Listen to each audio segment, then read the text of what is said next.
Now that you've had a chance to meet each other, I'd like to introduce myself. I'm Donna Calico, the Executive Director of the Center for Public Leadership. And I'd like to begin with a few remarks. First, I want to say that today would not have been feasible without the partnership, the deep partnership that the Center for Public Leadership has with the Ken Blanchard companies. They are not only financial sponsors, but they have been an integral part of this program, and I can't begin to thank them enough for their help, and in particular, Pat Zagarmi and Wendy Wong. Secondly, we do have generous support from the William R. Keenan Jr. Charitable Trust and the Charles Hotel.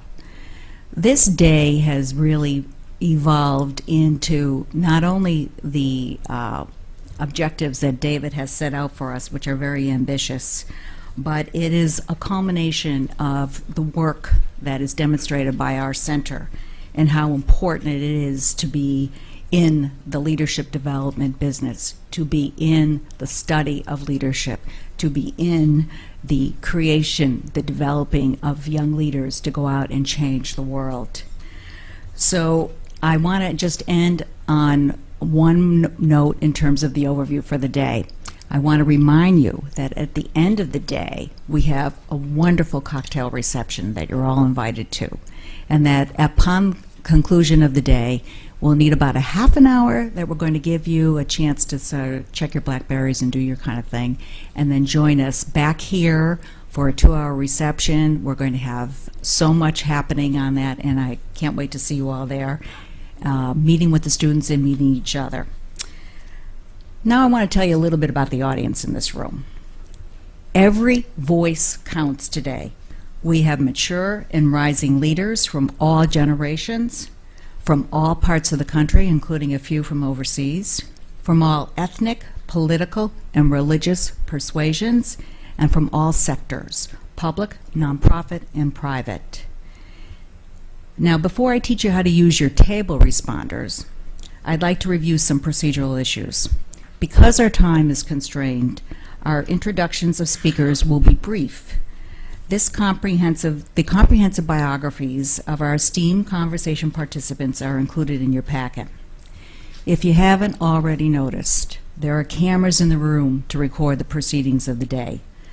Our intent is to promote further discussion of today's leadership questions by posting live on the CPL website tomorrow. In fact, we are launching our CPL blogging site today and encourage all of you to stop by during the day and during the reception and respond to the messages and post your reflections of the day. I challenge all of you here in my generation to take a crack at this form of expression. I know you have cell phones and Blackberries. I'm going to ask you a big favor. See if you can unwire yourself for one day and simply enjoy the experience of meeting one another and being a part of a unique happening. For audience participants, we politely ask you to raise your hand. A microphone will be handed to you. Then please stand and state your name, affiliation, and face the stage. This is for the cameras. Okay, now for the fun part. How to use your table responders. The instructions are included in your packet and are up on the screen, and it's easier to use these communicators than your TV remote control. Now, let's practice. Here is our first question. How many years have you been eligible to vote? For those of you who are math challenged, subtract 18 years from your age. And there's no lying now. All right, you have the choice of selecting 1, 2, 3, 4, or 5. All you do is push the number. Are you ready? Okay. Select now. If you see valid on your communicator, that means you did it right. If you want a chance to change your age, you can clear and put a new age in. we doing here?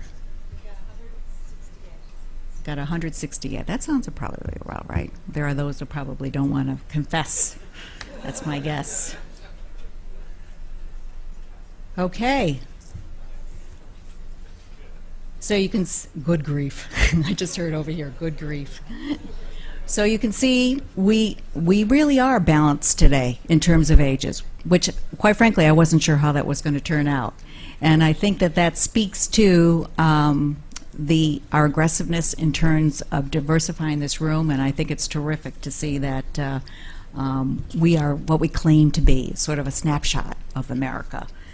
Okay, your second question, it's a little more complicated. What is your role today?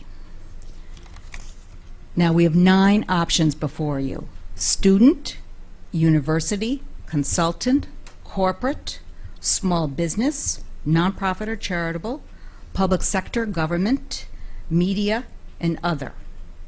All right, now you're going to select one number. Okay, are you ready? Select now.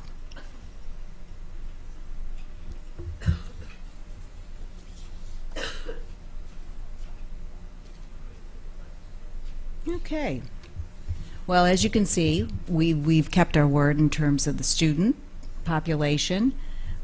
We are at Harvard. Of course, you're going to have a lot of university people here, and that the corporate. But we have worked very hard to try to diversify this audience, and I think that this gives you an idea of who's here today. You did a great job. I'm really impressed. I'd like to invite the participants in Conversation 1 to come up and get seated on the stage. Is Larry Summer here? Yes. Oh, great. All right, Larry Summer, Graham Allison, Roger Porter, and Joe Klein.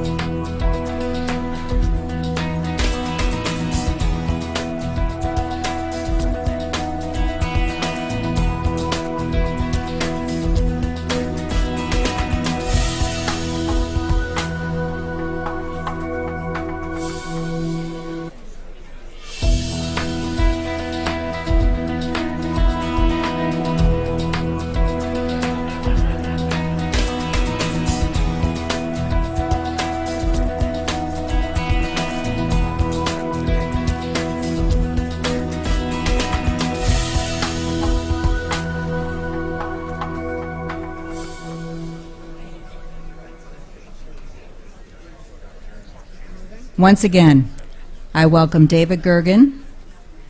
David is the director of the Center for Public Leadership, a professor of practice at the Harvard Kennedy School, and a presidential advisor to 4 former presidents. You all see him more frequently than we do when you tune into CNN on a regular basis. It is my privilege and honor to introduce David Gergen as the moderator of Conversation 1. Good morning again.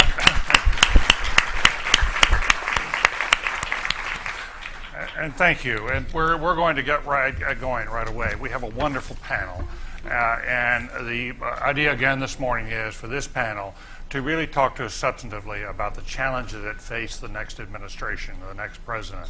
And then we will go on to talk, as the morning goes on, about the qualities we'll be looking for in the next president, the questions about leadership and so forth. If this panel has reflections on any of those issues, of course that will be welcome.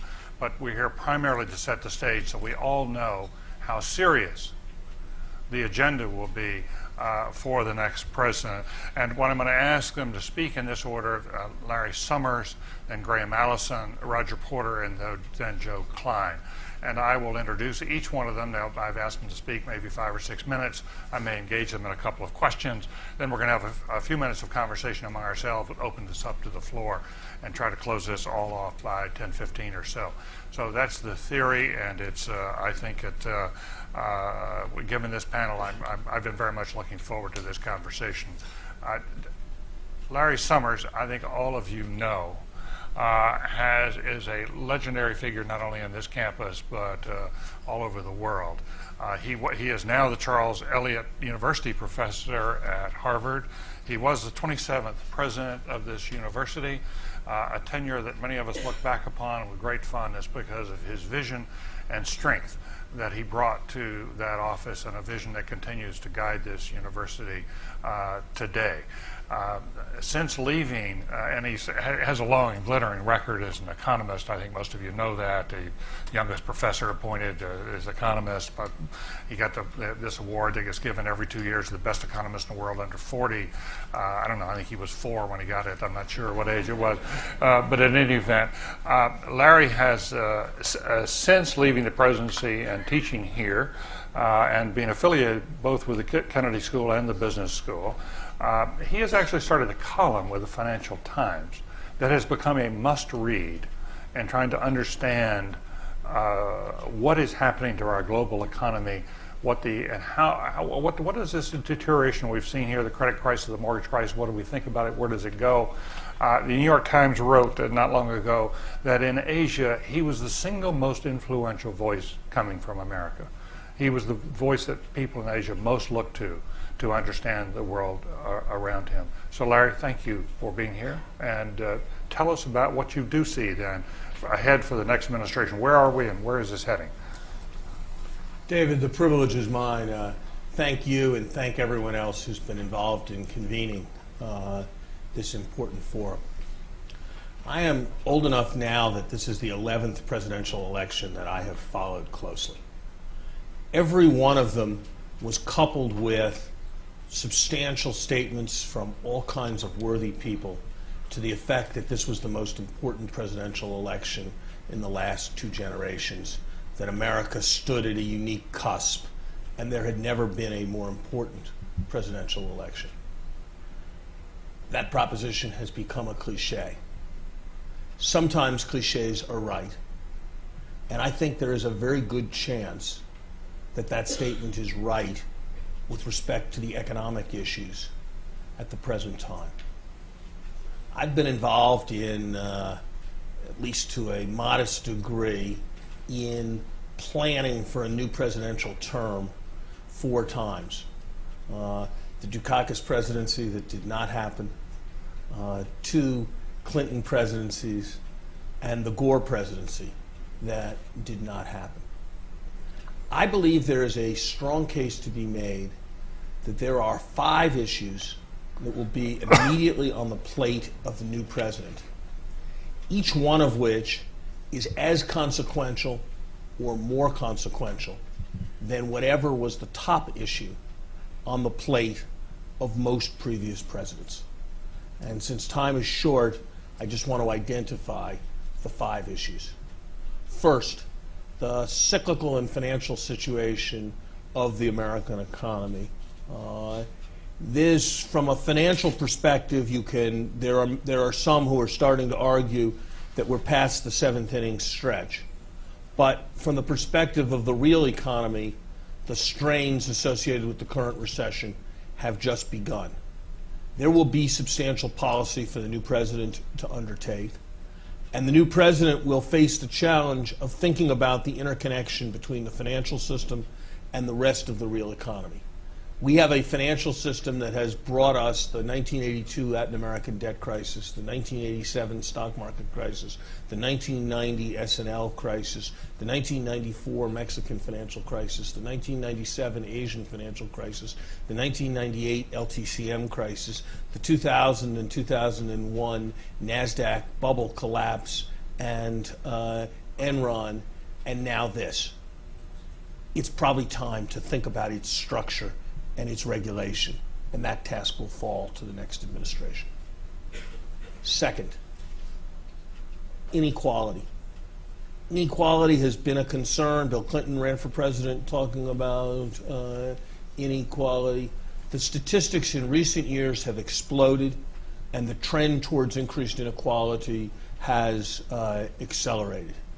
Here's some numbers. If you take the top 1% of the population versus the bottom 80%, because it turns out that the middle 19% there hasn't changed very much. And you ask, how different would America be if we had the same income distribution that we had in 1979? Here's how different it would be. The bottom 80% would have $640 billion more, or $8,000 per family, their incomes would have grown twice as rapidly over the last generation. The top 1% would have had $640 billion less, $500,000 per person less, and that's what we're seeing. A transfer each year of $500,000 to the top 1%, $8,000 from the bottom 80%. Does it matter more generally? Here's another fact that I actually find more disturbing than the income facts. CBO did a report on life expectancy and economic and social class. The gap between privileged Americans and less privileged Americans in life expectancy over the last generation has increased by about 1.8 years. To put that in perspective, if you eliminated all of cancer, it would add only a little over 2 years to life expectancy. So we have seen a change in relative life expectancy that corresponds nearly to the equivalent of cancer. I'm getting the gong, so I'll be quicker. Is that, I understand, the 1.8 is the gap? What is the change in the gap? It used to be in the range of 2 years. Now it's in the range of 4 years. Almost 4 years. Yeah, and that 2 year change is sort of, if you took the people in this room and you doubled our cancer mortality rates, that would take about 2 years off our life expectancy. So it's a quantitatively very substantial number. Third, this is also an issue we've heard before. The demand has never been greater for U.S. economic leadership to support a more open global economy. And the taste for global leadership among our citizenry has rarely been less. Successful foreign policy in the United States is bipartisan. It is only a small exaggeration to suggest that in one of our great political parties, it is impossible to muster enthusiasm for any international organization. And in the other of our great political parties, it is impossible to muster enthusiasm for trade agreements. Without trade agreements and international organizations, international economic policy is, shall we say, impoverished. And yet, at a time when life expectancy in India and China, at a time when the incomes of India and China are likely to increase 100-fold within a single human lifespan, the demand for American leadership in structuring the global economic system has never been greater. Fourth, healthcare. I'm proud to say that I was in the international section of the Clinton administration in 1993. But I would also note that almost everything that was said about what would happen if nothing passed turned out to be true. There are far more people without health insurance. The cost of health care, which was then a terrible 12% of GNP, is now 16% of GNP. The relative performance of the United States in life expectancy or any other health measure has deteriorated. And if you ask what the single largest reason why businesses relocate to our border countries, Canada and Mexico, the single reason they give most frequently is they don't have to pay health insurance premiums on the same scale that they do in the United States. We're now talking about a sector that is larger than manufacturing in the American economy, and simply letting it rip is not working.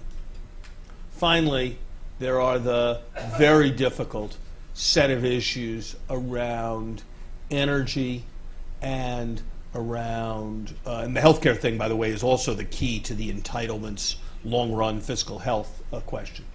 Finally, there are the set of issues around global warming, energy security, 120 odd dollar oil. Remarkably, and actually to my surprise when I studied it, I thought that at least $120 oil was going to assure that we were making a fair amount of progress against global warming. At least it would have that side virtue. It turns out that because global warming is heavily about coal, and because higher priced oil leads to some switching towards coal, that it is not having that benefit to any important degree. What we're able to do with respect to energy security and with respect to global warming will also be crucial to the questions of international leadership. Just a final comment, if I may. Sometimes the main problems facing the country are problems where everybody more or less knows what the right solution is on a bipartisan basis, and it is a formidable political problem to achieve it. That's the case, for example, with getting major budget agreements together that balance the budget. I would argue that's the case with respect to social security. You could put Democrats in this room together with Republicans in this room, and they could work out a plan that would be reasonable. What adds to the challenge that the next president will face is that in each of those 5 areas, it is not entirely clear what it is that needs to be done. The problem is a substantive one of requiring creative political energy, creative intellectual energy, even before it becomes a political challenge. That may be a bad thing, but if there's a silver lining in it, it is precisely because the answers are not clear, that there is the prospect of bringing a lot of people in on the ground floor to work together and think these problems through, and therefore to become stakeholders in the ultimate solution. Larry, that's terrific. Let me have 2 quick follow-ups on this. In terms of presidential leadership, given the number of challenges the president will have to reform policy, how much of a hole will the president be in because of this economic downturn? How deep do you think the deficits may be? How much is that going to, in effect, tie the president's hands or handicap the president in dealing with these other reform issues?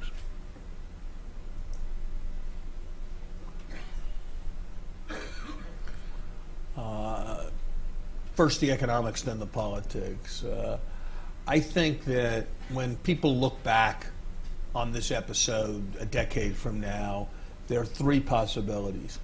I think it's about 20% that they won't understand what all the excitement had been about in 2007, 2008.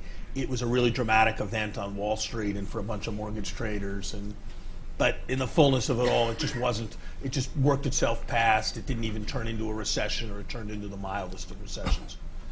I think there's about a 60% chance that this will have been a way important financial event, but will have been a once-a-decade kind of adverse economic event, like the recessions that we had in 1990 and like the recessions that we had in 2001. And I think there's about a 20% chance that this will be the kind of economic event that my children being 18, that my grandchildren will learn about in their high school history books 30 or 40 years from now, if the vicious cycle sets in. So there's nothing more important for the president than taking out effective insurance policies against our having a Japan-like experience. And while that's not the most likely thing by far, it cannot be ruled out. In general, how do you do that? How do you do that? You do that by erring on the side of more fiscal stimulus. You do that by finding ways of, through some combination of bribery and pressure, forcing financial institutions that are now badly undercapitalized to take on substantially more capital. You do that by achieving with more effectiveness than has been to date more domestic demand-led growth in the rest of the world, so that as our demand declines, demand from the rest of the world continues to propel the world economy forward. As things move more in that direction, the emphasis on Roosevelt-style pragmatic experimentation increases, and the emphasis on sound fundamentals for the long run surely decreases. I would say that to date, the Fed has been while coming a little bit late to the party, has been highly creative and pragmatic in responding to rather difficult circumstances. I think the political leadership has been a little more back on its heels in responding to this situation, particularly if we have a serious next 6 months. I think that the new president is going to have to project energy. I don't think it's all a bad, I mean, one would rather not have the whole problem, obviously. But I think I think it's important to try to look for silver linings in all these things, because it's optimism, not pessimism, that works.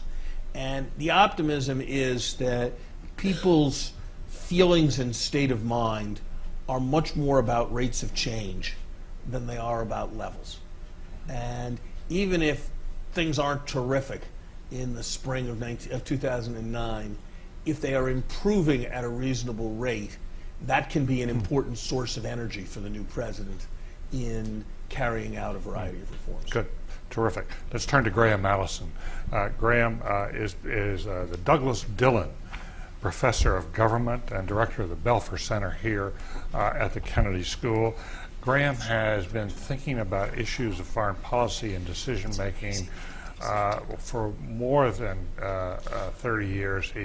His book, The Essence of Decision, Explaining the Cuban Missile Crisis, was published in 1971, was a classic in the field, has sold over 400,000 copies, is one of the best-selling books in political science, has been used by people thinking about leadership for a long time.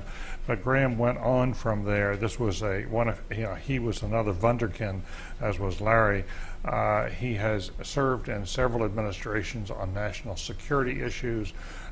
He is very highly respected in this institution because he was dean of the Kennedy School from 1977 to 1989.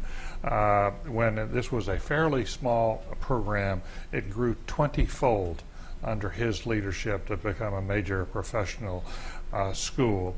And in recent years, Graham has focused and has now become an international authority, just was called to the Senate to testify about issues of nuclear proliferation. His book on nuclear terrorism has become a classic already. It was recently published, and it's regarded as one of the most notable books of the 21st century. So, Graham, thank you for coming here. I'm sure we go on from Larry's rather very optimistic view of where we find ourselves. I'm glad Larry looked for the silver lining. But Graham has been thinking about other transcendent issues of our time. Graham Allison. Thank you very much, David, and it's a great opportunity to be here as part of the panel and also as part of the leadership program and center that David and his colleagues have been building. So I'm happy to participate. I don't know, I think Joe Klein is going to finally have some optimism because I think I'm not going to make you feel more comfortable than Larry did. Larry focused on the economic dimensions of the challenges for the new president. I'm going to focus on the international challenges, and they're mammoth, so I'm going to concentrate on one particular subset of these, which I think will be extremely challenging, and these have to do with the whole state and structure of the global nuclear order. Larry, when he was reminding us of the number of presidential administrations for which he prepared that didn't occur, I remembered that I've prepared for even more. And I was remembering a memo that I wrote and gave as an eyes-only copy to John Kerry in 2004 as the international challenges that he was going to inherit. And I said in that, the good news is that you've won. The bad news is that a realistic assessment of the inheritance would lead the victor to envy the vanquished. And I think that's even more so today. So whoever becomes president in 2009 is going to inherit a situation that's almost beyond the capacity of any human beings. And I think they're going to think from time to time, whoa, what did I get myself into? I think this is not Kennedy succeeding Eisenhower. This is closer to Roosevelt succeeding Hoover. I think this is going to be an extremely difficult time. I think Larry's proposition about this is a cliche, yes, but I think this is a time when it applies. Larry focused on 5 issues, so I'll pick 5 issues too quickly.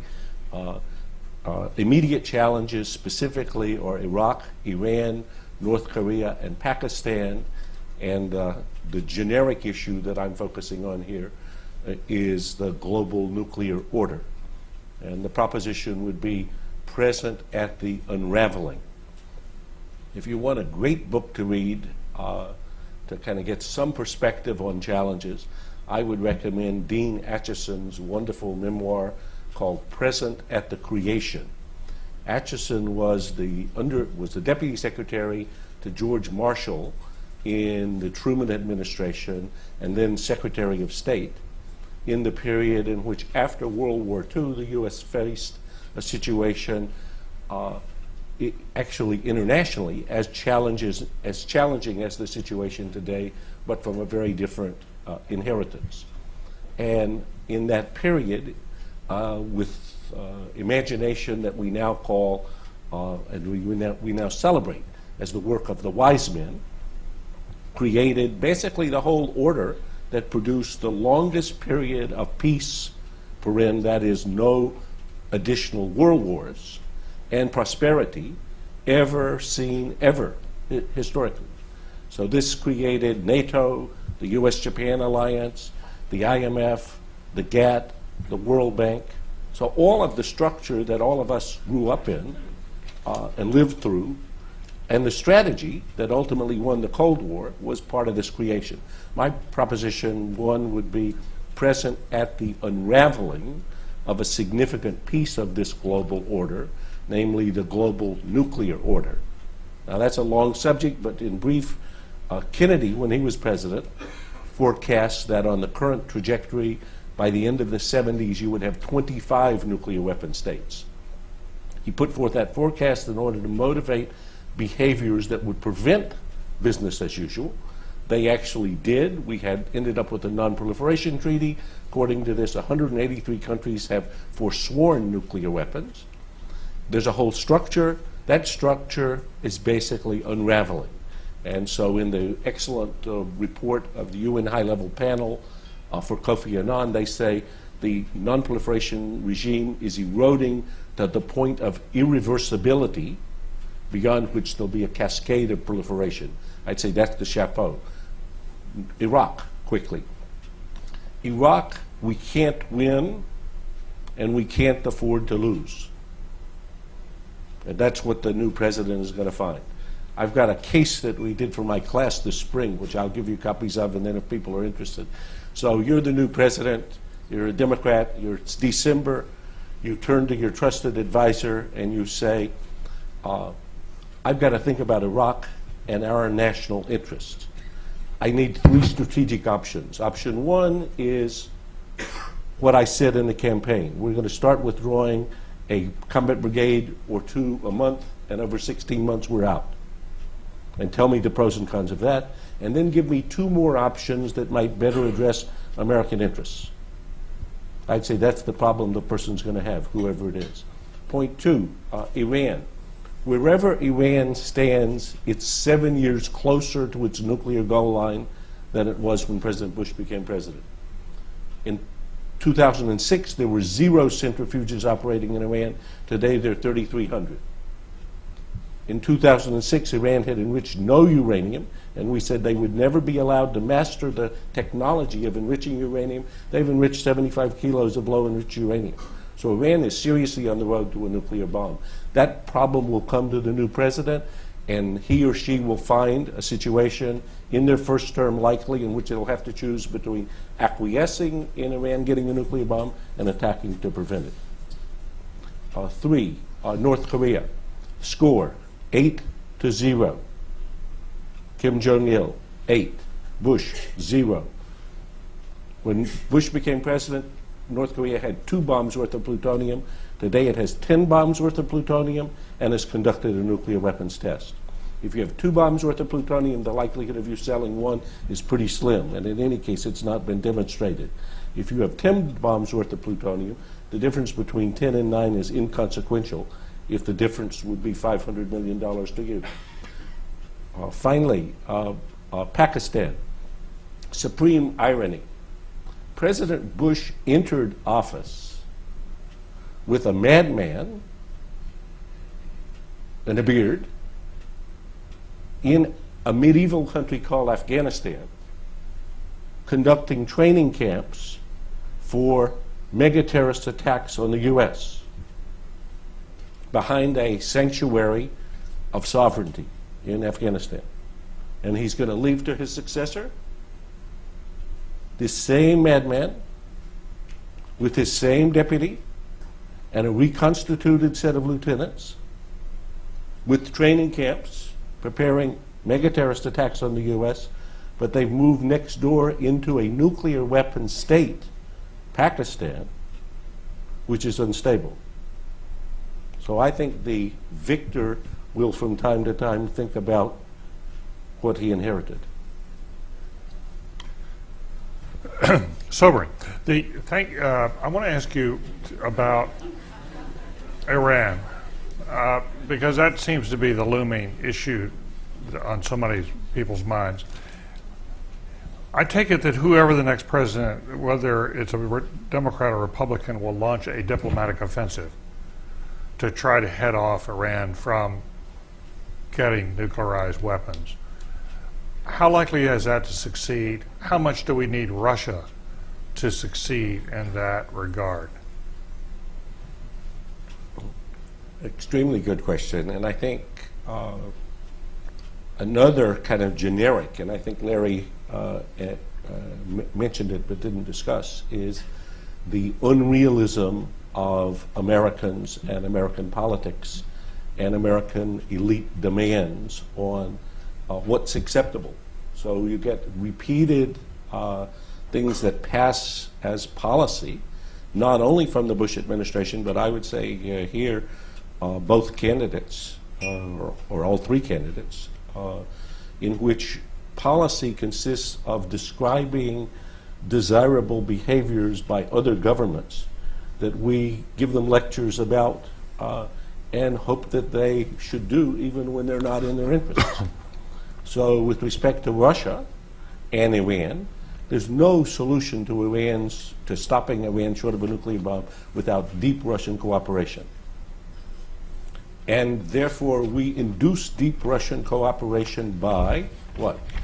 Lecturing them about their domestic politics, installing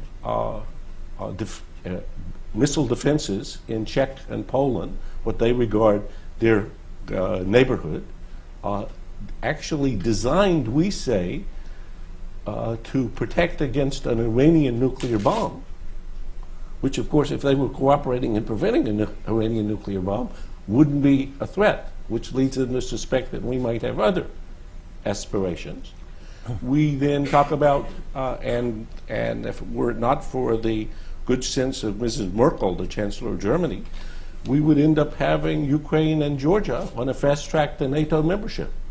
Also something that's getting into Russian, their judgment of their interests. So inducing other states to behave in ways that we want them to behave will require some prioritization. And we don't like to prioritize. So we say, with respect to Iran, no, you cannot have nuclear weapons. And we continue to make statements of this kind, which I think, one always wonders about political leaders. I remember this both when I worked in the Reagan administration and when I worked in the Clinton administration. I would think, is he deluded or just disingenuous? And which would I prefer? So we continue to say, Iran will not get nuclear weapons because it will not be allowed to run centrifuges because it cannot master enrichment technology. And I just go look and see what's happening. And I notice that there's 3,300 centrifuges there, and they do seem to be working, not always very well. But they are producing low-enriched uranium, which would be, quote, having mastered a technology. And we continue to say that is not, I don't know, it's unacceptable. It's impossible, we say, or, you know, making gestures. So I think that a new administration will, I think, likely come to this fork in the road, in which an advisor is going to come to him and say, Mr. or Mrs. President, actually, there are now only two choices left. And that's When you the run, choice. you're going to see Iran emerge as a nuclear weapon state, and here's all the consequences of that, or you can attack Iran, and here's all the consequences of that. I think whichever of these two options you've examined most closely, most recently, is worse than the other one. And I think if we were to look at this issue now, we would say, hey, we have two unacceptable alternatives.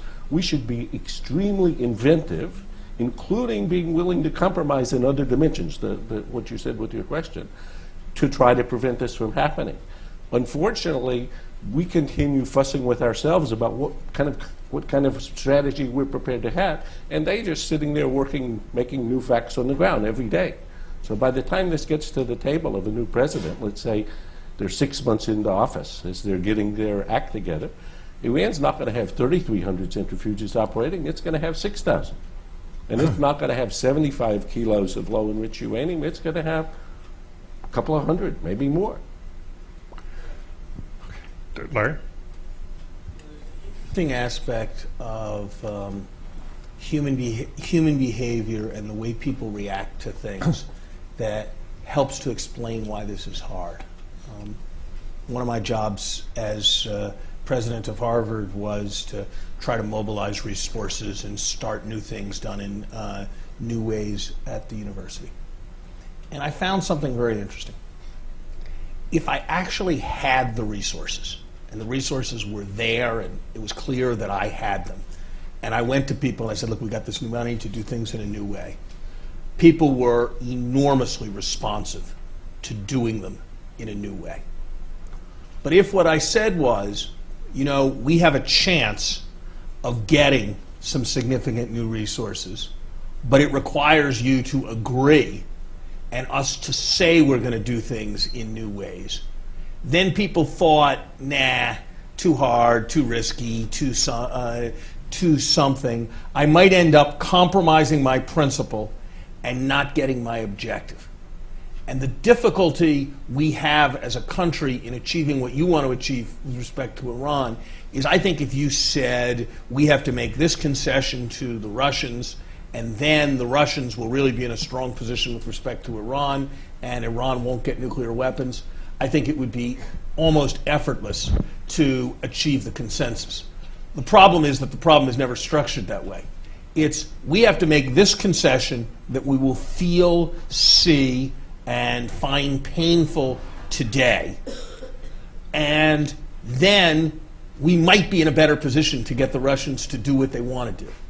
And so the fact that it's a known cost in the short run and a speculative benefit being offered by someone who's not entirely trusted makes it very difficult to achieve the desired outcome. That doesn't resolve the problem, but I think it helps to explain some of what seems like irrationality. Thank you. Let's move along to Roger Porter, and who is now the IBM Professor of Business and Government. Roger's a great citizen of this university, also serves as Master of Dunster House at this university. He has served in senior domestic policy positions, economic and general domestic policy, in the Ford, Reagan, and George H.W. Bush administrations. He and I have been colleagues on more than one occasion. Most recently, and he was the senior domestic advisor to President Bush, number 41. And there, among many accomplishments, not only moving along the whole idea of standards and accountability in public education, was also there when a major renegotiation of the Clean Air Act was accomplished with a Democratic Congress. Roger was the person who put that together, so he's deeply schooled in environmental issues as well. And I should tell you that one of the many things I like about Roger is the strong family he's raised. He is one of only 2 examples in history of being the father and having a son, both of them being Rhodes Scholars. Roger Porter. Thank you very much. Well, it's a delight for me to join this panel, and I am impressed with the size and the quality of those who have turned out to listen to and to discuss what are the challenges facing the next president. Charles Dickens began his novel about the French Revolution with the phrase, "It was the best of times, it was the worst of times." And we often tend to put the situation in which we find ourselves in the most dire and striking of circumstances. David will remember when a president he worked for, Richard Nixon, exited, and the first president that I worked for, Gerald Ford, came into office. And I would just remind us all that at that time we faced a country that was deeply divided, with the first president having resigned in disgrace from office, mired in a war halfway around the world that was highly unpopular and largely unwinnable. We had experienced the first bout of double-digit inflation during the 3 months before Gerald Ford took office. The wholesale price index was increasing at an annual rate of 37%, the most explosive outburst of inflation in our history. Unemployment was rising, and we were at double-digit levels with respect to interest rates. So while we face big challenges now, I am cautiously optimistic, as I sense Larry is, that we do have the resilience to rise and meet those challenges. What are those that are going to greet the next president?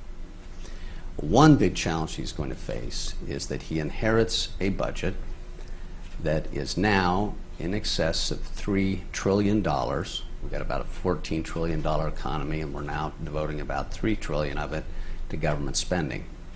That sounds like a lot of money, but what has changed over the last 40 years is that instead of roughly 70% of that budget being devoted to what's called discretionary spending that goes through the appropriations process, in which you make choices each year as to how you're going to allocate it, now about 70% of that budget is devoted to net interest payments and spending on so-called mandatory or entitlement programs, in which effectively the amount of control that you have over that pattern of spending is far less.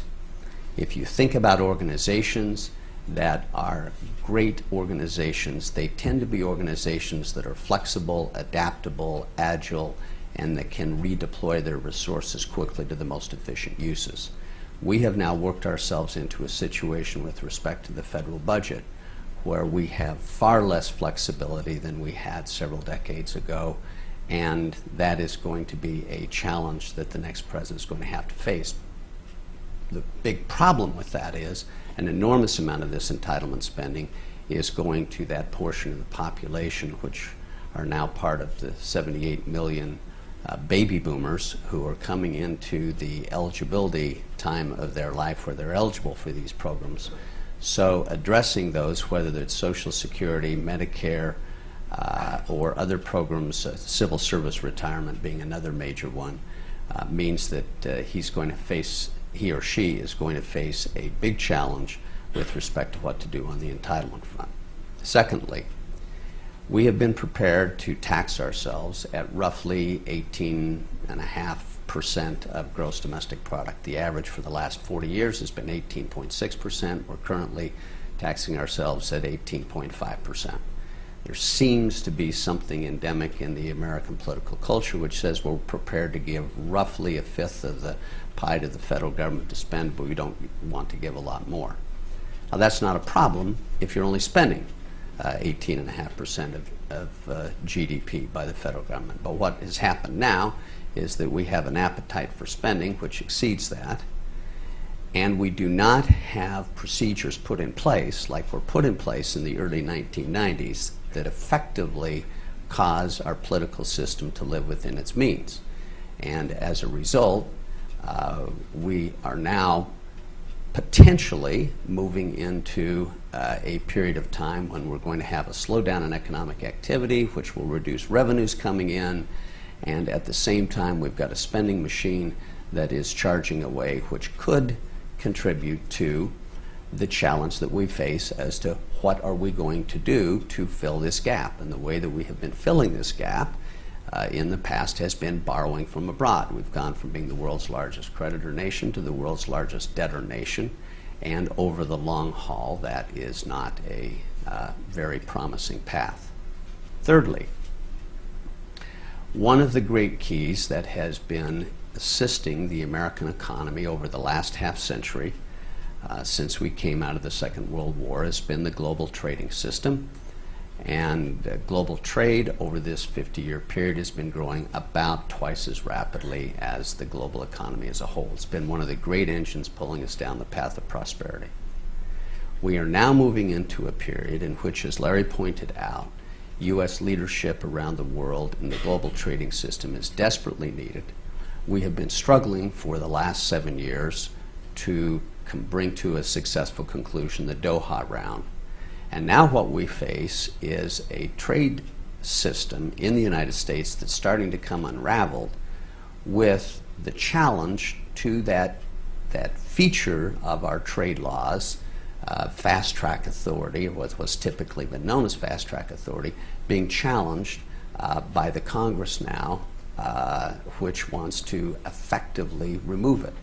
It will be impossible for the United States to effectively negotiate trade agreements abroad with partners unless they think they're negotiating with someone who is in fact the final negotiator. And one of the things that is holding our economy up right now is exports. And we do not want to find ourselves in a situation in which we are turning to a protectionist path, which could in fact be another major impediment to the economy. Fourth, we have got a huge energy problem. And we have a huge energy problem as a world because as growth happens around the world, more and more energy is consumed. China has doubled their energy output in the last 6 years. They are on a path, as is India, in which they are likely to have higher and higher levels of demand for energy. And as a result, we are not finding new energy sources as fast as the demand for energy is going up, and this is going to potentially lead to continued sharp increases in the price of energy.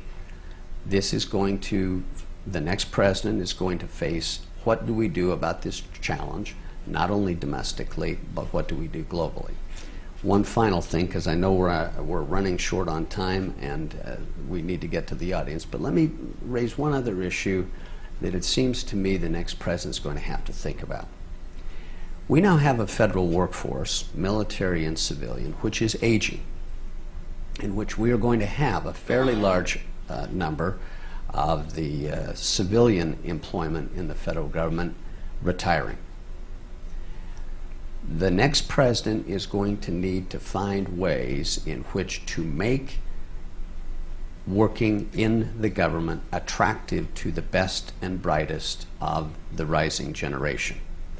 Because if we are going to devote roughly a fifth of our gross domestic product to the activities of the federal government, we want the people who are engaged and involved in managing those programs and running those activities to be among the best and the brightest. And that means we're going to have to try to make work in the public sector attractive to individuals so that we can have the quality in the public services that we provide be on the order of what it is that we deserve as a country. Thank you, Roger. Roger, the Goldman Sachs last week said that the price of oil might hit $200 a barrel within the next 24 months. How would that change your calculations of what the next president would face? Well, at certain prices, you will change people's behavior. If it gets up to $200 a barrel, we would see some change in people's demand. But one of the things that surprised many of us is that with the increase in prices that we have seen now in gasoline, it doesn't seem to be deterring as all that much in the way of consumption of energy. We're now, the real problem with energy is that it's a global market, not just a U.S. market. And countries that have not, this year we'll have about 73 million new automobiles produced. 15 million of them in the United States, about 22 million of them in Europe, 8 million of them in China. That's up 16% from last year. The previous year it's up 20%. China has now decided that mobility is a wonderful thing and they want to be able to drive, and they're putting in a highway system that will make this, as is India. So the likelihood that we're going to have a trail off in the use of energy, price will have some effect in the short run, but over the long run we're going to have to find either a viable alternative to the internal combustion engine, or we're going to have to find some other way in which to meet our energy needs, because if we stay on the path that we are on right now, it's not a path taking us anywhere worth going. Good. Thank you. No one has thought more deeply in American journalism about the political challenges that presidents face and how they deal with the politics of change than Joe Klein. Joe has written for several publications since January of 2003. He has had a regular column in Time magazine, which is a must-read as well. I just told you about his writing the cover package for this week's issue on the Democratic race. Joe was, some of you may know him as Mr. Anonymous. Among other things in life, he did write a book called Primary Colors. It was a bestseller inspired by the 1992 political race, and the author was anonymous, and it was some people thought it bore a faint resemblance to a certain candidate that he was following, and it became it created quite a stir. More recently, he's written a book called The Natural, about Bill Clinton, but he's most recently written a book about political consultants, and he brought them down a peg or two in a way which I think a lot of us celebrated. But Joe is we're deeply grateful that you were able to make your way here from New York today and join us for a portion of this day. As you think about this, you've heard these very sober assessments of what's ahead. Help us understand, from a political lens, what this means for the next president.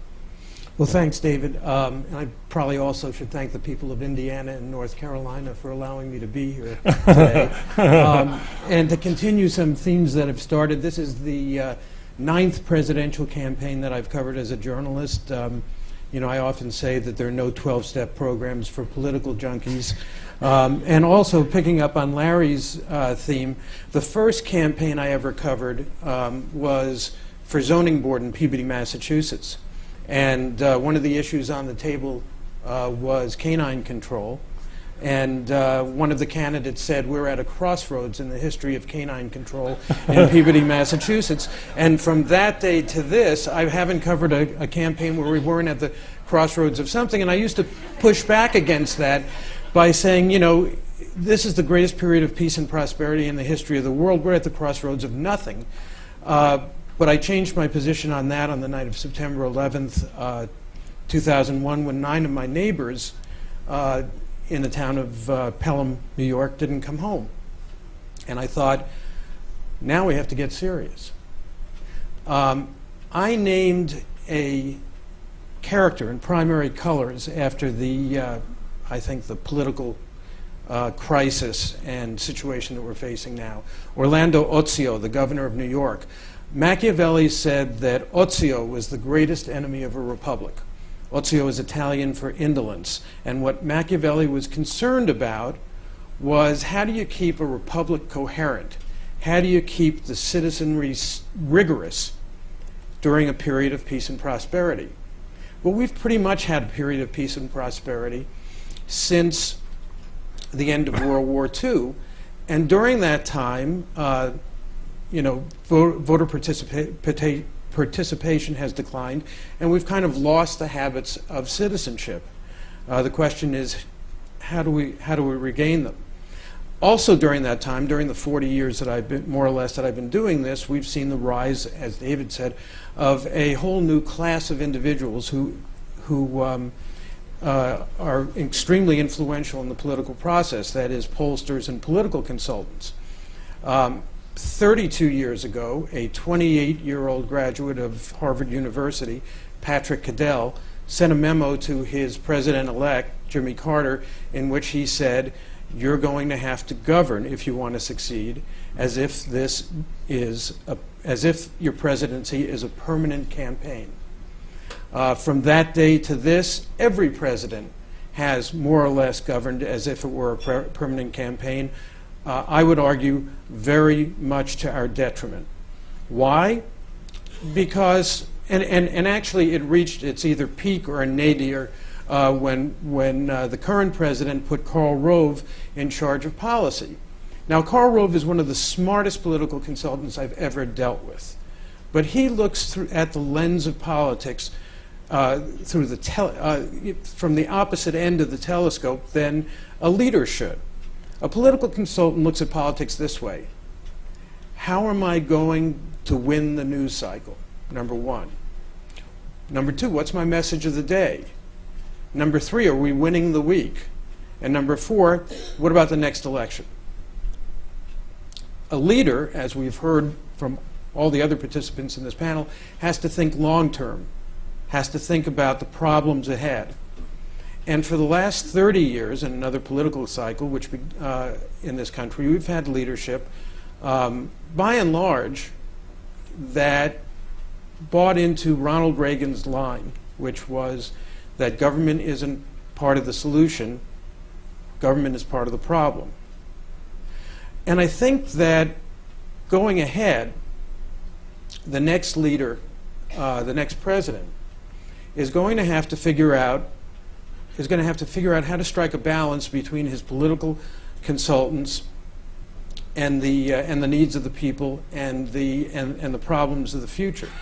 I am going to keep within 5 minutes. I think that there are several keys here, there are several aspects of the presidency that the current political situation makes very difficult, that the next president is going to have to redefine. I think back to the declaration of war, or actually to President Bush's reaction after September 11th and the subsequent declaration of war against Iraq. I think that the president failed in two regards, whether you agree with his decisions or not. One was, and the most essential one, was an educational response. He didn't tell the public fully what was at stake. He didn't talk about the challenges of the future, both in terms of energy, in terms of budget problems, in terms of security, in terms of sacrifices that were going to have to be made. That's the most important part. He didn't ask for sacrifice of any kind. He asked us to go shopping. And I think that the next president, with over 80% of the American public believing that this country is on the wrong track, the next president is going to have to figure out a way to do something that very few presidents have done during my adult lifetime, and that is deliver bad news. Deliver news about sacrifice. And that doesn't only mean higher taxes, it means a lot of things.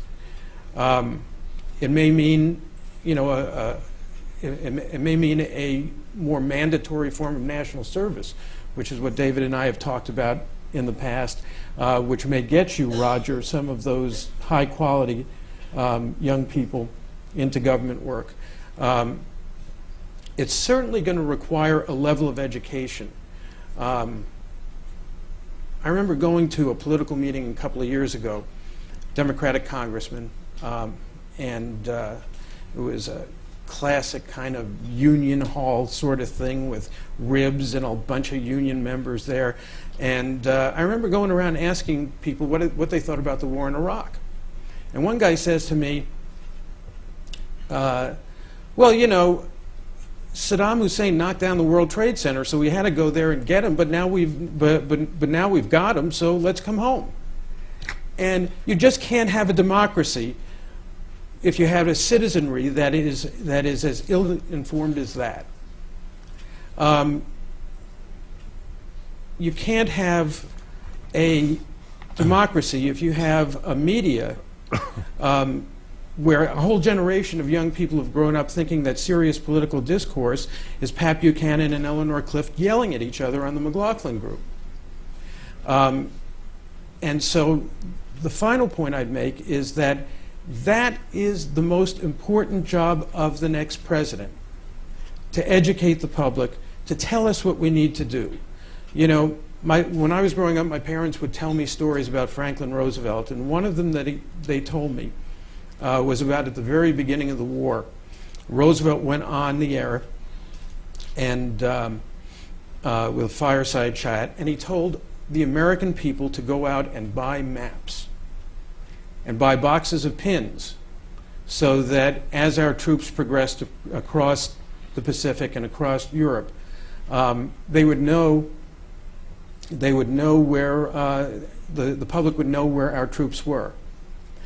And as a result, my parents' generation knew more about geography than my children do. Now, it is, I think, job number one. Given all of these challenges, you're not going to be able to succeed in any of these areas unless the next President of the United States takes on the very serious job of educating the public about the situation we're in, about the world we're in, telling them the difference between Sunnis and Shiites, for starters, and putting the challenges that we face in a context. Because if we don't restore some level of rigor to our political system, to our media, to our citizenry, most important of all, I'm going to be a lot more pessimistic than either Larry or Roger. And so, finally, I would say that it's not just a challenge for us. It's a challenge for people like you as well. I mean, and I would close with this.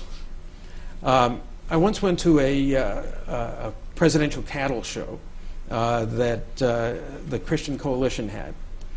And Bill Bennett, the former Secretary of Education, was the ringmaster. And he said to the crowd, "You're going to see a succession of candidates coming up here. And they're going to talk about us and about them. And they're going to talk about good guys and bad guys. And they're going to talk about all the things that they're going to do for you. But in America, there is no us or them. And if they don't ask anything of you, don't give them anything, certainly not your vote." And that's how I would ask you, the leaders, future leaders of the country, current leaders of the country, that's how I'd ask you to view this this presidential campaign. If they don't ask anything of you, then don't give them your vote. Joe, thank you. Let me follow up quickly on one aspect of this. Washington has become, in so many ways, the phrase you hear there from everyone is dysfunctional.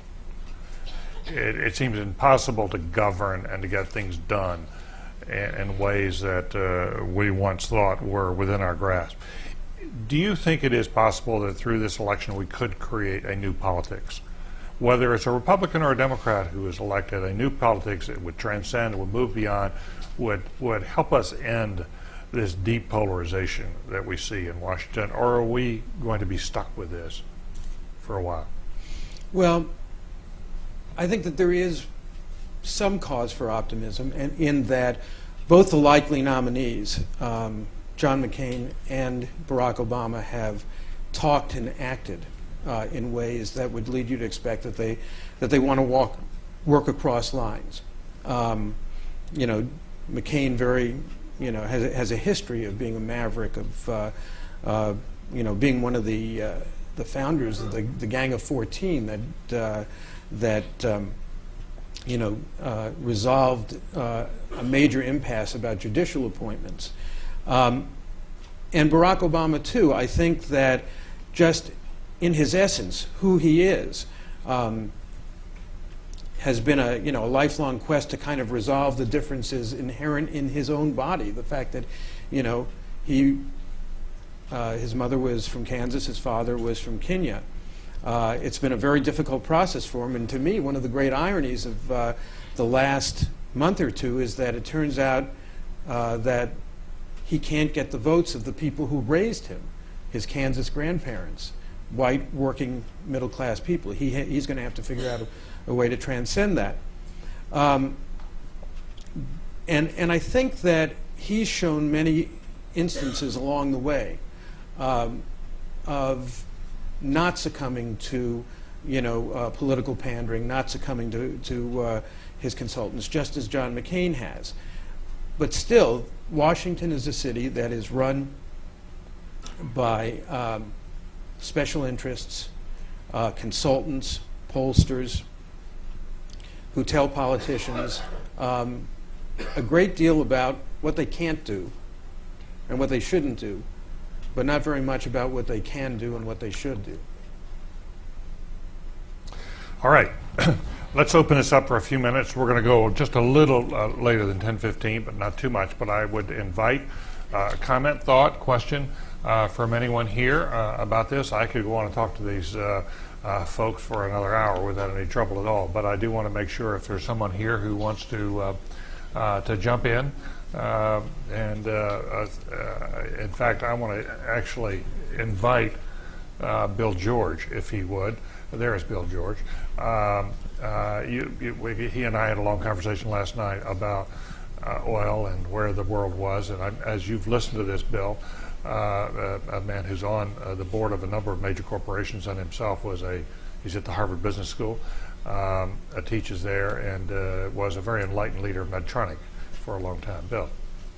Well, I have particular resonance with the fact that we don't have an educated populace in many ways, and particularly on the subject of energy, and how this war, we need to be integrated at a higher level, and this war is putting tremendous power in the hands of governments that are not necessarily our friends.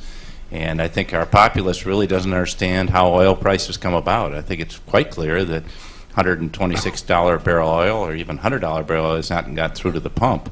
And we're going to see quite a bit higher gas prices. You said $126 oil has not actually, that high price has not actually worked its way through the system. No, we're still working off old inventories. And I think that there's not any understanding about how this comes about. I do serve on the board of Exxon, and there's no imbalance in supply and demand to speak of. There is growing demand, but there's adequate supply, so the inventories are fine. But I think as the dollar becomes weaker, people have shifted dramatically their investments to, particularly the hedge funds and sovereign wealth funds have shifted. Larry knows a lot more about this than I do, but shifted a lot more money into oil and other commodities like corn. And this is going to continue to drive the prices dramatically. And so I think we've got to get control over our some of these factors, and one is the deficit spending, and the other is getting control over reducing consumption around the world. Mm-hmm. This does raise the question, I think, and Barbara Kellerman, I'm sure in a subsequent panel is going to raise the issue of followership. Is it possible in today's politics for the candidates for an incoming president to speak frankly about what we face, to educate and to call for sacrifice? Can you get elected if you tell the truth about what's coming?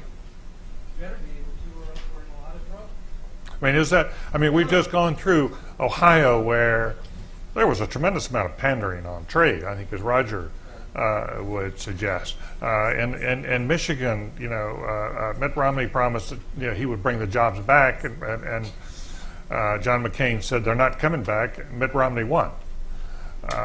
So the question becomes: do we have a citizenry that is prepared to hear this is going to be tough and you're going to need to do certain things. And can you get elected? Can you govern in that situation? On the citizenry here in 2 or 3 respects. First of all, I defy anyone to watch an episode of West Wing, which was the most highly rated TV show of its era, and then watch an episode of the Beverly Hillbillies, which was the most highly rated TV show of its era. Just watch the 2 episodes and tell me you believe we had a much more sophisticated citizenry about public policy 30 years ago. It's just not. It's just not true. And if you look at the surveys, it was terrible. 25% of the people who voted for Gene McCarthy in New Hampshire thought they were voting for Joe. I mean, this romantic. It's true. That's a fact. Larry. This romanticization of the past in terms of where the citizenry was. Can I tell you why you're so profoundly wrong about that? It's absolute. When Beverly Hillbillies was the highest rated show in America, we had 3 networks. We had 3 choices. One of the greatest problems that we have as a society now has been this is, if it's the golden age of anything, it's the golden age of marketing. And so now they have 100 choices, and so maybe West Wing is the highest rated show, but it is the highest rated show at a very, very low level. And so, if you do it in the aggregate, I think that there are a hell of a lot more people watching wrestling and sports and MTV and all the options that you never had I before. One of the big problems you have in a democracy is that the only time this society comes together is when somebody drives an airplane into the World Trade Center. Let me say two things. I'll try to state them relatively neutrally. One is, it's a question for legitimate empirical inquiry. What the sophistication and degree of knowledge around public policy is today rather than historically. I think that your supposition that there has been substantial deterioration will not actually stand empirical test, but we can probably both agree that it's a good idea to have empirical tests. I think the second issue that we need to face is it would be easier to agree on the merits of telling the truth if there was a bit more consensus on what the truth was. So I don't hold myself out as an expert. I'm not necessarily prepared to assert that my view is more right than Bill George's views, but I think people would probably think both of us had something to say about the question, and I would have said that the view that you could blame high energy prices on speculators was mostly a canard that accounted for a small bit of froth on top of a much larger phenomenon that had to do with what was happening in the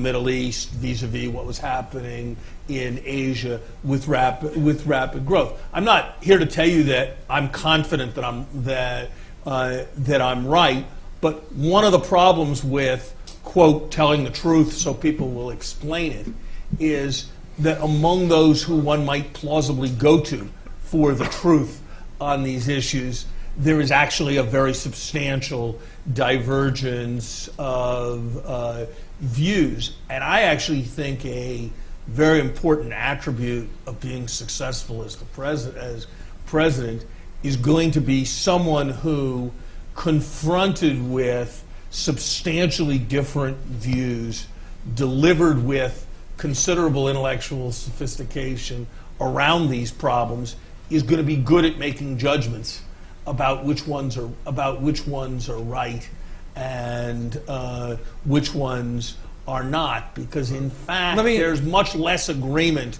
on truth than many of those who want painful truth told to the people would like to believe. Larry, let me just ask you a question then. Given the fact that we're now in a global economy where we're competing against other countries, do you think that we need a higher or a continuing level amount of education and information on the part of the public? Do we need a more sophisticated public, or do we need the current level that we have, or the level that you seem to think we've risen from? I would like to have a more sophisticated public, but I think the whole thing is I think one needs to be very attentive to what is feasible in this regard. If you'll indulge me in a short story, when I worked advising presidential candidate Dukakis in 1988, I was here as a professor of economics, and everybody would say, so he's for good jobs at good wages, so what's his plan for the S&L crisis? Is he for the trust fund method, or is he for some other method? And he had fuzzed over it, evaded the issue. And people would ask me these kinds of questions, people I'd run into in the economics department asked me these kinds of questions constantly. And I got a little tired of it. And so I developed actually a way of responding that at least let me change the subject. I would say to them, okay, I'll answer that in a minute. But first, I have two questions for you. A, what are the MX missile and the midget man? And B, where do the two candidates stand on that issue? Okay, so these were all professors of economics and stuff at Harvard. Those two missile systems, as people here will attest, were the two central defense policy issues at that time. None of them knew the answer. They all said the same thing. Gosh, I don't know. Gosh, something about train tracks, missiles on train tracks. I don't know exactly, but probably Bush is for them, and probably Dukakis is against them, but I don't know. Now, if that was the way Harvard professors interested in public policy were watching that presidential election, I think we probably need a theory that puts a little more emphasis on the word representative in representative democracy than Joe is suggesting. We need campaigns to be more about expression of values at the highest levels, and then reliance on people in a bipartisan way to work on experts, then this idea that we're going to turn this into some model of the Athenian town meeting in which we're going to debate withdrawal strategies or debate the nuances of energy policy. I don't want to get into in the political context. This will be the last thing that I say about this, but you've just contradicted the second problem that you raised, which was the disparity in incomes. And what you're essentially proposing is an electorate that doesn't have the educational capabilities to be citizens. And so if that's the case, they probably won't have the economic capabilities to close the gap between the very wealthy and the poor. I mean, what you've just done is give the single best argument for the kind of autocracy that we're building. Joe, I got to say something. I yield to no one, and certainly not to you, in my enthusiasm for strengthening the quality of education at every level in the United States. I think the question is how one thinks about what are going to be the most effective political strategies over the next 20 years for bringing about resolution of these problems. And I think political debate that takes place more at the values level. I think if you actually study closely the history of the Marshall Plan, what you'll actually discover is that it had less to do with the fact that we had a fantastic education campaign that caused the public to internalize the values of the Marshall Plan, and more to do with the fact that it was an era when Truman and Marshall and Vandenberg, by all agreeing in a bipartisan, statesman-like way, were actually able to get it done. And so I think one has to think very carefully about what the theory of popular participation in this, and in particular, I would just go back to, if you study the history of the New Deal and all of that, it had to do with the fact that Roosevelt won 40-odd states because people were miserable. It didn't have a thing to do with the substance of his presidential campaign, which was all about how he was going to reduce the budget deficit because Hoover was spending too much. And so you just need to think hard about where you're looking for your improvement. And I think it's strong mandates around values, implemented wisely, that have produced successes in American politics, and this idea that it's concrete discussions of issues that educate is just not the record of the That's not successes. what I'm saying at all. And what do you mean by values? I mean, you know, Let me try two facts as part of this, because I think actually, David, this will bleed through to some of the other Yeah, conversations. and we also need to wrap up The, here, yeah. the question of, or the theories of democracy is actually what's underneath this discussion, and leadership in democracy. And in the context of the primaries recently, where Senator Clinton was proposing and McCain, the gas holiday, Right. and Obama said it was a gimmick, I then took to look at some information about the voter. So, what percentage of Americans can identify their two senators? Okay. So the answer is less than half. That's now, currently. I don't know whether it's more or less than it was before. I'm just saying, how is it currently? And secondly, if only college-educated people's votes were counted, which Democrat would have won, starting with Roosevelt? And the answer is none. Well, those are just two facts. Interesting. Let me just say, we obviously these conversations that we've started this morning could go on, and that's the purpose of the rest of the day. I do believe that I agree with Larry in one fundamental way, and that is, I do think that people sensed with, for example, the Marshall Plan, the fact that people who were quite disparate came together in a spirit of this is really important was as critical to getting the Marshall Plan passed. Marshall Plan started out with 18% support in the Gallup poll. It was very, very unpopular. People thought it was expensive and weren't sure they wanted to do it and the like. And it was really the formation of a bipartisan unity group behind the Marshall Plan with Vandenberg and others supporting it that led to its passage and people doing some things that they thought were going to be tough and were expensive.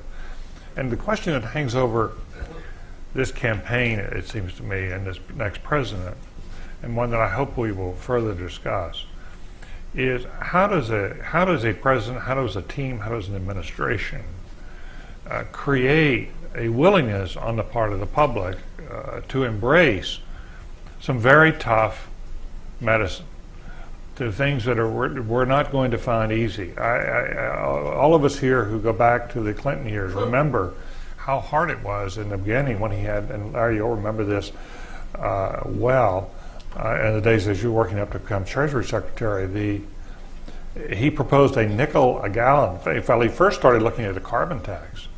Al Gore wanted him to put forward a carbon tax, and he said, he decided against that. But he put forward a nickel a gallon increase on the gasoline tax. And that was hugely contentious.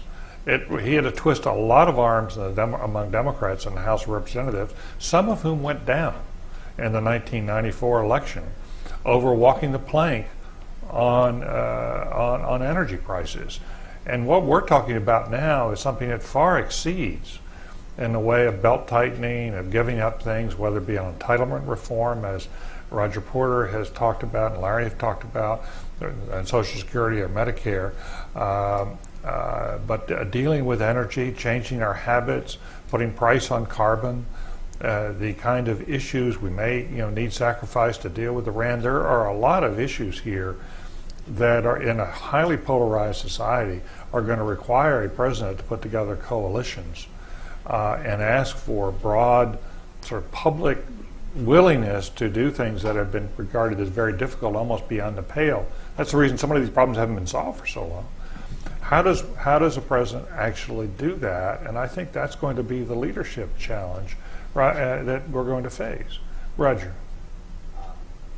Alexander Hamilton, perhaps the biggest proponent of a strong executive, referred in the Federalist Papers to this new office that we were thinking about creating as providing the energizing element in the government. And his vision of what this office would be is as true today as it was then. If you look at our political system, the place which is going to be the energizing element in it is going to be the president. It is going to be the president that we have to look to decide, perhaps the most important thing we have to decide as a country, which is what are our priorities going to be, because we cannot do everything simultaneously. We have to choose. Secondly, our system is one in which we have decided to divide, distribute, diffuse, and fragment power because we are still very cautious as a people about putting too much concentrated power in any one set of hands. We have clung to this idea for over 2 centuries, I think wisely. But it requires the person not only to provide the energizing element and the vision and the set of priorities, but he has got to demonstrate the capacity that he can work with the rest of the government. And that is a very difficult proposition in our time, as for all the reasons that everyone in this room understands. I think it has been President Bush's greatest disappointment that he hoped when he came to Washington that he could do what he had managed to do in Texas, and that is work across party lines, and he has acknowledged that that has proven to be more challenging and more difficult than he anticipated. Third, I totally agree that people are so busy that the likelihood that any the general public is going to be knowledgeable in detail about any particular issue is simply not going to be the case. But that does not mean that we do not need to have a president and a leader who is prepared to explain and articulate and help people understand why he's taking us where he is.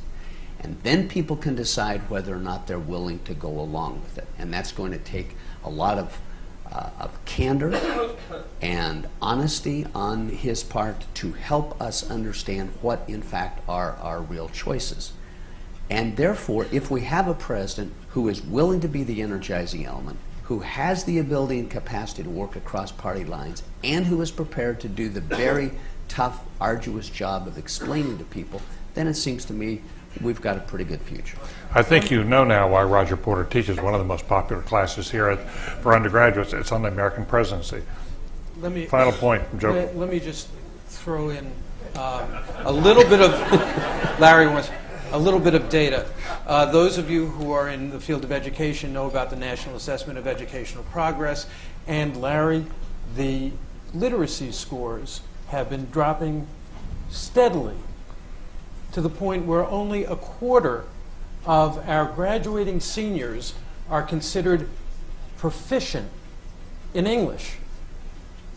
Proficient is essentially literate. We're graduating, more than half can't read a train schedule. So there has been a decline in rigor in the population, number one. Number two, you're right, values are an important part of an election. And low information signaling, whether the candidate knocks back shots of Crown Royal as Hillary Clinton did, or plays 3-on-3 basketball as Barack Obama did. You have to. That's the threshold. You have to let people know that you're one of them. The reason why Democrats have been having trouble in recent elections, like John Kerry, is that they seemed aloof and elite. But that's the threshold level. Once you establish that, you have a job, if you want to be a leader of a democracy, to do exactly what Roger Porter just said. And that is to educate people and not to have, and it's up to us in the media to be sure that we don't have elections that that turn on whether or not a candidate windsurfs. So I think that values are important, low information signaling is important, but at this point, when we're facing some real problems, intellectual leadership and education are absolutely crucial. I couldn't agree more on the importance of general education, on the importance of intellectual leadership. But I have to say there's an element of this, and it's probably what set me off a little bit. Groups like this do tend, where I would guess, looking around this room, that 90-odd% of the people in this room are in the one way or another connected to the top 1% of the income distribution. It is a problem when groups like this, who have benefited $500,000 a year on average, $640 billion transferred, now rev themselves up that the major solution to the problem is around shared sacrifice of everybody. That is a problem. There is a different view that more of the sacrifice should be coming from those who have benefited most substantially. If you think about the inequality issue, if you think about the healthcare issue, if you think about some of the things you can do on energy, if you think about some of the issues around the size of government to do things about education, it is a real choice. And that is something that I think really does have to be faced in the context of this election. Wow, this conversation clearly could continue, but I think it has gotten us off to a wonderfully interesting, provocative start. And I want to thank, if you will join me in thanking Larry Summertree and Allison, Roger Porter, and Joe Klein. It turns out that the middle 19% there hasn't changed very much. And you ask, how different would America be if we had the same income distribution we had in 1979? Here's how different it would be. The bottom 80% would have $640 billion more, or $8,000 per family.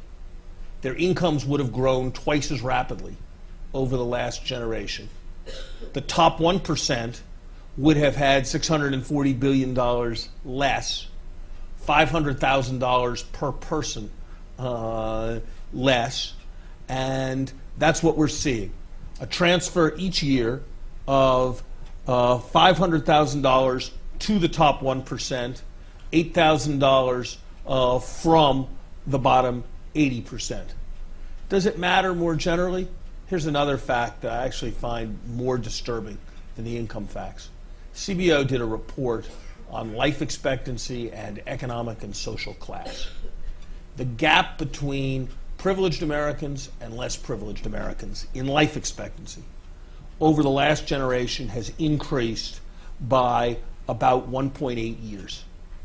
To put that in perspective, if you eliminated all of cancer, it would add only a little over 2 years to life expectancy. So we have seen a change in relative life expectancy that corresponds nearly to the equivalent of cancer. I'm getting the gong, so I'll be quicker. Is that, I understand, the 1.8 is the gap? What is the change in the gap? It used to be in the range of 2 years. Now it's in the range of 4 almost years. 4 years. Yeah, and that 2-year change is sort of, if you took the people in this room and you doubled our cancer mortality rates, that would take about 2 years off our life expectancy. So it's a quantitatively very substantial number. Third, this is also an issue we've heard before. The demand has never been greater for U.S. economic leadership to support a more open global economy. And the taste for global leadership among our citizenry has rarely been less. Successful foreign policy in the United States is bipartisan. It is only a small exaggeration to suggest that in one of our great political parties, it is impossible to muster enthusiasm for any international organization. And in the other of our great political parties, it is impossible to muster enthusiasm for trade agreements. Without trade agreements and international organizations, international economic policy is, shall we say, impoverished. And yet, at a time when life expectancy in India and China, at a time when the incomes of India and China are likely to increase 100-fold within a single human lifespan, the demand for American leadership in structuring the global economic system has never been greater. Fourth, healthcare. I'm proud to say that I was in the international section of the Clinton administration in 1993. But I would also note that almost everything that was said about what would happen if nothing passed turned out to be true. There are far more people. We politely ask you to raise your hand. A microphone will be handed to you. Then please stand and state your name, affiliation, and face the stage. This is for the cameras. Okay, now for the fun part. How to use your table responders. The instructions are included in your packet and are up on the screen, and it's easier to use these communicators than your TV remote control. Now, let's practice. Here is our first question. How many years have you been eligible to vote? For those of you who are math challenged, subtract 18 years from your age. And there's no lying now. All right, you have the choice of selecting 1, 2, 3, 4, or 5. All you do is push the number. Are you ready? Okay. Select now. If you see valid on your communicator, that means you did it right. If you want a chance to change your age, you can clear and put a new age in. Now, how are we doing here? Got 168. That sounds probably about right. There are those who probably don't want to confess. That's my guess. Okay. So you can, good grief. I just heard over here, good grief. So you can see we really are balanced today in terms of ages, which, quite frankly, I wasn't sure how that was going to turn out. And I think that that speaks to our aggressiveness in terms of diversifying this room, and I think it's terrific to see that we are what we claim to be, sort of a snapshot of America. Okay, your second question, it's a little more complicated. What is your role today? Now, we have 9 options before you. Student, university, consultant, corporate, small business, nonprofit or charitable, public sector, government, media, and other. All right, now you're going to select one number. Okay, are you ready? Select now.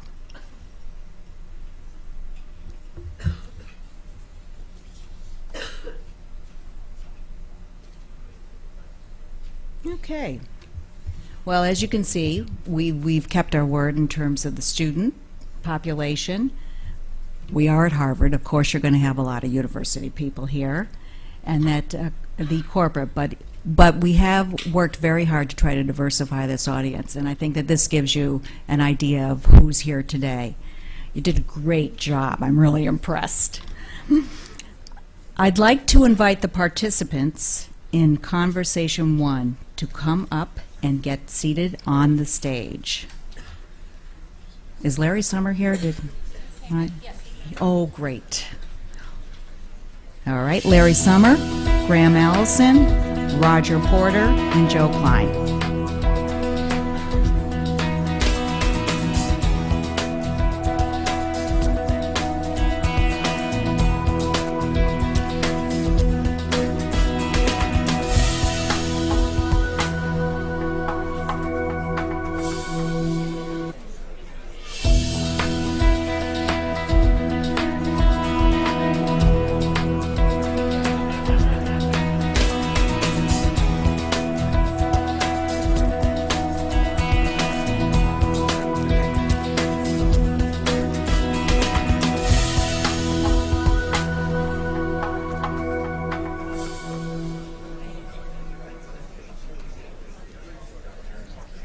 Once again, I welcome David Gergen.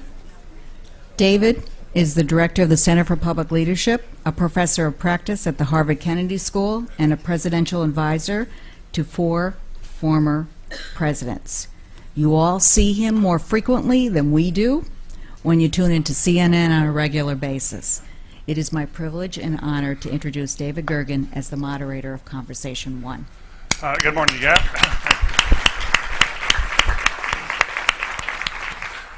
And thank you. And we're going to get going right away. We have a wonderful panel.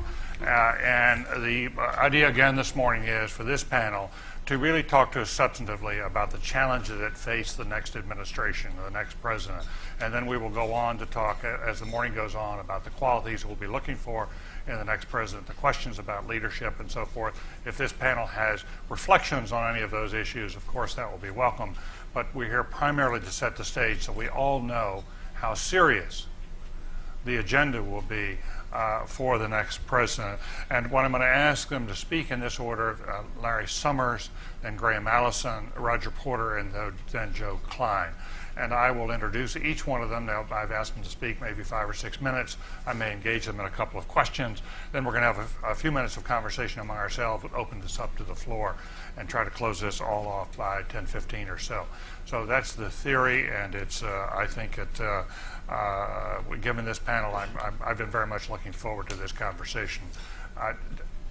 Larry Summers, I think all of you know, is a legendary figure not only on this campus but all over the world. He is now the Charles Eliot University professor at Harvard. He was the 27th president of this university, a tenure that many of us look back upon with great fondness because of his vision and strength that he brought to that office, and a vision that continues to guide this university today. Since leaving, and he has a long and glittering record as an economist. I think most of you know that. The youngest professor appointed as economist, but he got this award that gets given every 2 years to the best economist in the world under 40. I don't know, I think he was 4 when he got it. I'm not sure what age it was. But in any event, Larry has, since leaving the presidency and teaching here, and being affiliated both with the Kennedy School and the Business School, he has actually started a column with the Financial Times that has become a must-read in trying to understand what is happening to our global economy, what is this deterioration we've seen here, the credit crisis, the mortgage crisis, what do we think about it, where does it go? The New York Times wrote not long ago that in Asia, he was the single most influential voice coming from America. He was the voice that people in Asia most looked to understand the world around him. So Larry, thank you for being here, and tell us about what you do see then ahead for the next administration. Where are we and where is this heading? David, the privilege is mine. Thank you and thank everyone else who's been involved in convening this important forum. I am old enough now that this is the 11th presidential election that I have followed closely.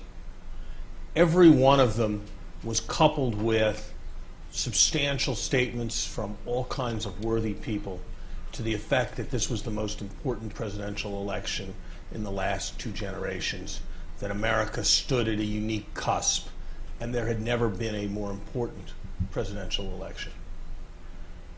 That proposition has become a cliche. Sometimes cliches are right, and I think there is a very good chance that that statement is right with respect to the economic issues at the present time. I've been involved in, at least to a modest degree, in planning for a new presidential term 4 times. The Dukakis presidency that did not happen, 2 Clinton presidencies, and the Gore presidency that did not happen.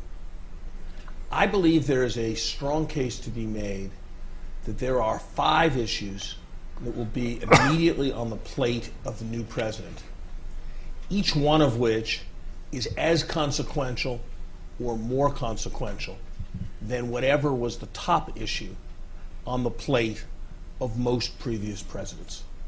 And since time is short, I just want to identify the 5 issues. First, the cyclical and financial situation of the American economy. This, from a financial perspective, there are some who are starting to argue that we're past the 7th inning stretch. But from the perspective of the real economy, the strains associated with the current recession have just begun. There will be substantial policy for the new president to undertake. And the new president will face the challenge of thinking about the interconnection between the financial system and the rest of the real economy. We have a financial system that has brought us the 1982 Latin American debt crisis, the 1987 stock market crisis, the 1990 S&L crisis, the 1994 Mexican financial crisis, the 1997 Asian financial crisis, the 1998 LTCM crisis, the 2000 and 2001 NASDAQ bubble collapse, and Enron, and now this. It's probably time to think about its structure and its regulation, and that task will fall to the next administration. Second, inequality. Inequality has been a concern. Bill Clinton ran for president talking about inequality. The statistics in recent years have exploded, and the trend towards increased inequality has accelerated. Here's some numbers. If you take the top 1% of the population versus the bottom 80%. Now that you've had a chance to meet each other, I'd like to introduce myself. I'm Donna Calico, the Executive Director of the Center for Public Leadership. And I'd like to begin with a few remarks. First, I want to say that today would not have been feasible without the partnership, the deep partnership that the Center for Public Leadership has with the Ken Blanchard companies. They are not only financial sponsors, but they have been an integral part of this program, and I can't begin to thank them enough for their help, and in particular, Pat Sigarmi and Wendy Wong. Secondly, we do have generous support from the William R. Keenan Jr. Charitable Trust and the Charles Hotel. This day has really evolved into not only the objectives that David has set out for us, which are very ambitious, but it is a culmination of the work that is demonstrated by our center and how important it is to be in the leadership development business, to be in the study of leadership, to be in the creation, the developing of young leaders to go out and change the world. So I want to just end on one note in terms of the overview for the day. I want to remind you that at the end of the day, we have a wonderful cocktail reception that you're all invited to, and that upon conclusion of the day, we'll need about a half an hour that we're going to give you a chance to sort of check your Blackberries and do your kind of thing, and then join us back here for a 2-hour reception. We're going to have so much happening on that, and I can't wait to see you all there, meeting with the students and meeting each other. Now I want to tell you a little bit about the audience in this room. Every voice counts today. We have mature and rising leaders from all generations, from all parts of the country, including a few from overseas, from all ethnic, political, and religious persuasions, and from all sectors, public, nonprofit, and private. Now, before I teach you how to use your table responders, I'd like to review some procedural issues. Because our time is constrained, our introductions of speakers will be brief. The comprehensive biographies of our esteemed conversation participants are included in your packet. If you haven't already noticed, there are cameras in the room to record the proceedings of the day. Our intent is to promote further discussion of today's leadership questions by posting live on the CPL website tomorrow. In fact, we are launching our CPL blogging site today and encourage all of you to stop by during the day and during the reception and respond to the messages and post your reflections of the day. I challenge all of you here in my generation to take a crack at this form of expression. I know you have cell phones and Blackberries. I'm going to ask you a big favor. See if you can unwire yourself for one day and simply enjoy the experience of meeting one another and being a part of a unique happening. For audience participants,